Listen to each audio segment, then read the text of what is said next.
শেষে রেহেনা আক্তার রাখি ফুল আলী রিয়ামণিকে নিজের পালক সন্তান হিসেবে গ্রহণ করলো। রেহেনা আক্তার রাখির এই কাজের জন্য অনেকেই বাহবা দিচ্ছে রেহেনা আক্তার রাখিকে। আপনারা ইতিমধ্যে অনেকেই জানেন রেহেনা আক্তার রাখির কিন্তু এমনিতে কোনো সন্তান নেই।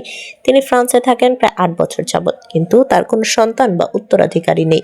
এবার রেহেনা আক্তার রাখি রাস্তার একটি ফুল আলী মেয়েকে নিজের পালক সন্তান বানালো এবং রেহেনা আক্তার রাখি বলেছে তার সমস্ত ভরণ পোষণের দায়িত্ব আমার। রেহেনা আক্তার রাখির কারণেই কিন্তু সেই ফুল আলী ভাইরাল হয়েছে এবং তার সুন্দর একটা জীবন হয়েছে। রেহেনা আক্তার রাখি অবশেষে সেই ফুল আলী মেয়েকে নিয়ে ফ্রান্সেও যেতে চায়। তবে সেই ফুল আলীর মেয়ে তার মেয়েকে নিজের পালক সন্তান হিসেবে দিলেও তাকে নিয়ে ফ্রান্সে যেতে দিতে রাজি হচ্ছেন না, কারণ বর্তমানে অনেকেই আছেন যারা বিদেশে নিয়ে মেয়েদেরকে পাচার করে দেন। তবে রেহেনা আক্তার রাখি কিন্তু সেই রকম ধরনের মেয়ে না। রেহেনা আক্তার রাখি চেয়েছিল সেই ছোট্ট মেয়েটির ফুল আলীর জীবনটা সুন্দর করে সাজাতে, তবে তার বাবা মা রাজি নন।